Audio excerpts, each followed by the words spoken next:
कोल्हापुरात शालेय पोषण आहार योजना घोटाळ्यावरून कृती समिती आक्रमक. कोल्हापूर शहर आणि जिल्हा नागरी कृती समितीचं शिक्षण उपसंचालक कार्यालयासमोर लक्षवेधी आंदोलन. प्रतिकात्मक भ्रष्ट अधिकाऱ्यांसमोर मुंडी मटणाचं ताट आणि तोंडात पैसे अभिनव आंदोलन. कोल्हापूर शहरातील शालेय पोषण आहार योजनेतील गैरव्यवहाराची चौकशी करण्याचे आदेश 6 महिन्यांपूर्वी राज्याच्या शिक्षण संचालकांनी दिलेत. मात्र कोल्हापूर शिक्षण उपसंचालकांनी याबाबतीत कारवाई केली नसल्याने कृती समितीचं आंदोलन. कोल्हापुरात शालेय पोषण आहार योजनेतील घोटाळ्यावरून आज शहर कृती समिती आक्रमक झाली आहे. कोल्हापूर शहरातील शालेय पोषण आहार योजनेतील गैरव्यवहाराची चौकशी करण्याचे आदेश 6 महिन्यांपूर्वी राज्याच्या शिक्षण संचालकांनी दिले होते. मात्र कोल्हापूर शिक्षण उपसंचालकांनी याबाबतीत ठोस कारवाई केलेली नाही. त्यामुळे भ्रष्ट अधिकाऱ्यांना पाठीशी घातलं जात असल्याचा आरोप करत कोल्हापूर शहर आणि जिल्हा नागरी कृती समितीच्या वतीने शिक्षण उपसंचालक कार्यालयासमोर लक्षवेधी आंदोलन करण्यात आले. आंदोलकांनी प्रतिकात्मक भ्रष्ट अधिकाऱ्यांसमोर मुंडी मटणाचं ताट ठेवत तोंडात पैसे घेऊन अभिनव आंदोलन केले.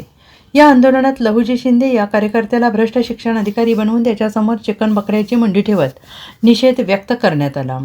या अभिनव आंदोलनाची शहरात चांगली चर्चा रंगलेली आहे. दरम्यान 7 दिवसात शिक्षण उपसंचालकांनी कारवाईचा अहवाल दिला नाही तर तीव्र आंदोलन करण्याचा इशारा शहर आणि जिल्हा नागरी कृती समितीच्या वतीने देण्यात आला आहे.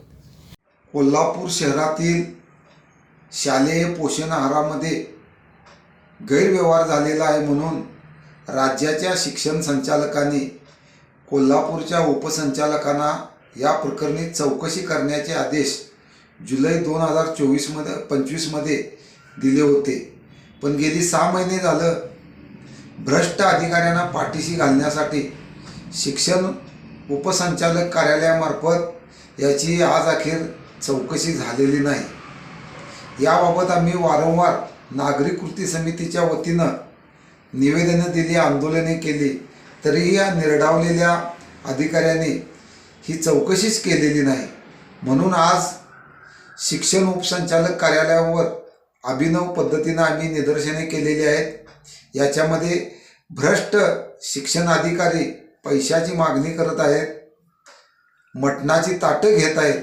अशा पद्धतीनं आम्ही हे अभिनव आंदोलन करून या प्रश्नाकडे शिक्षण विभागाचं लक्ष वेधलेलं आहे.